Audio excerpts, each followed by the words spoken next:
So I'm not really much into pedals anymore these days. If you've seen any of my recent videos, you know I mainly play a Neural DSP Quad Cortex, and then prior to that, I was using a Kemper. I haven't had a traditional amp and pedal board setup in a number of years, and I don't really see myself going back to that anytime soon.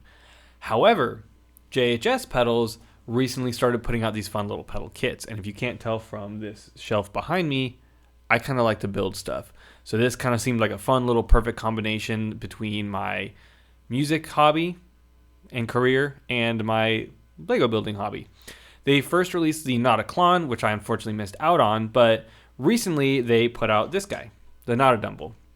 And unfortunately, it is already discontinued. I am like 3 months late to making this video because if you can't tell, I'm actually in a different studio. Me and my girlfriend just moved, so that's been kind of taking up the last little bit of time. But I still wanted to come on here and talk about it nonetheless.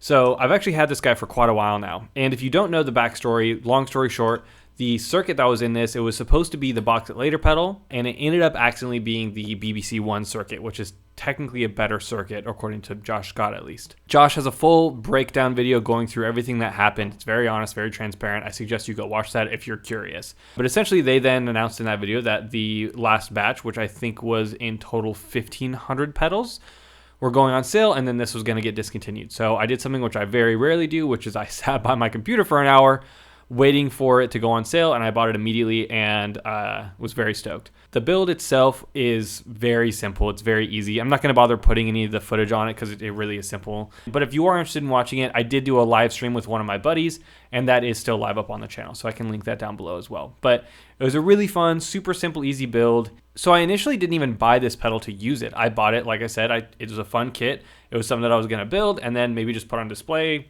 and something like that and just have. It's a cool little thing that I got. But recently, I've been playing some different live gigs, and I've kind of actually found a use for it in the effects loop of my Quad Cortex. And essentially how I have it routed is it's routed in the effects loop of my Quad Cortex, and then that effects loop internally, the block is always turned on. And I actually, because it's sitting next to my Quad Cortex, I still turn it on the old-fashioned way with the switch here. That way, within a pinch, I can just have a little bit of an extra boost and a little bit more lead sounds or clean boost, whatever I need. It's just right there for me, and it's not taking up one of the physical switches on the Quad Cortex. I'll throw a little photo of my pedal board setup right now. It's not the cleanest board setup, but so please don't judge me too harshly in the comments, but that gets the job done. All right, what's up, guys? So I actually figured I would cut in and give you a bit of a more detailed look at this. So this is how the board is set up. Really simple setup. We just have my expression pedal, little wireless, and the Notadumble over here. So this is what I've been rocking. It's been really great.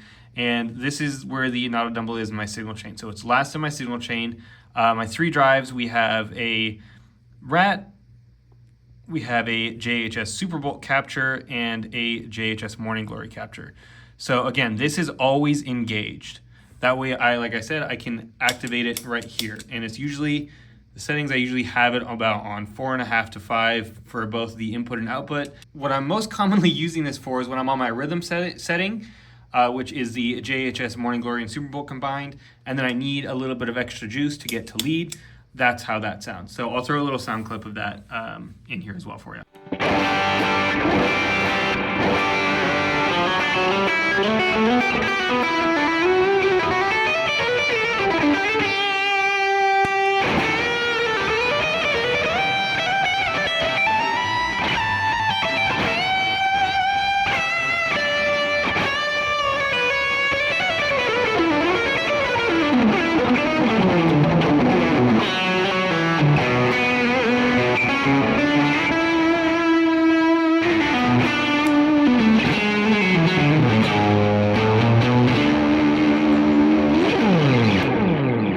So that's how I've been using the pedal. It's got this really nice kind of like very tube, saggy, saturated, borderline explosive amp kind of a feel that I just really like, kind of that edge of fuzz territory, especially when you pair it with a pedal or capture of a pedal like the JHS Superbolt.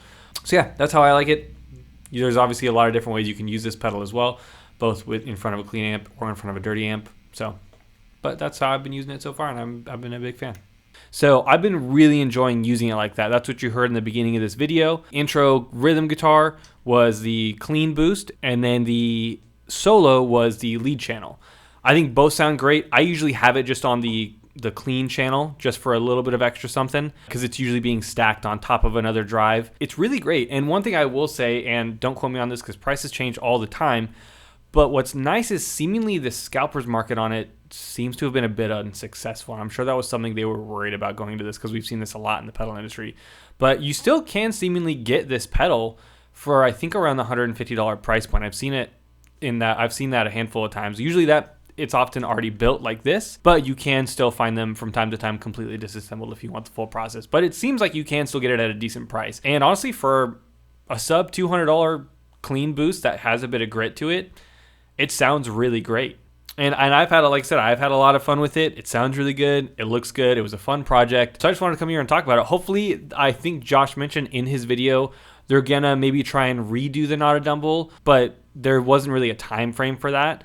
But I would say if you did miss out on this and they reissue this one, maybe just with a modified circuit, I would definitely do it. Or if they ever do another one again, absolutely, it's affordable. I love what JHS is doing with their more affordable pedals, because as I've talked about before, there's so many amazing ways to get great tone, and it doesn't have to be insanely expensive. So I love that they're going for this kind of, I hesitate to use the word budget, but kind of entry-level price points on these pedal circuits and everything that sound really good. And then this one had the nice added bonus of you could build it. It was a fun little project you could do to put it together and have some sense of pride and accomplishment of, I got to build this pedal. So really, really cool. Really hope JHS continues to do projects like this or release products like this.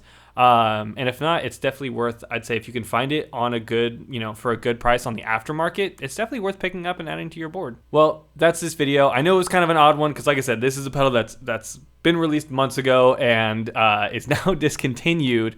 But I wanted to come on here and talk about it because I think it's really cool and I think it sounds great. So let me know if you want to see more content like this. Let me know if you want to see more pedal reviews. Like I said, I don't really do pedals and stuff like that, but if maybe there's a pedal you want to see and get my perspective or opinion on, let me know down below and I'll try my best to accommodate that. So would love it if you would like and subscribe. We are about 200 subscribers away from 1,000 subscribers, which is kind of my goal for the year.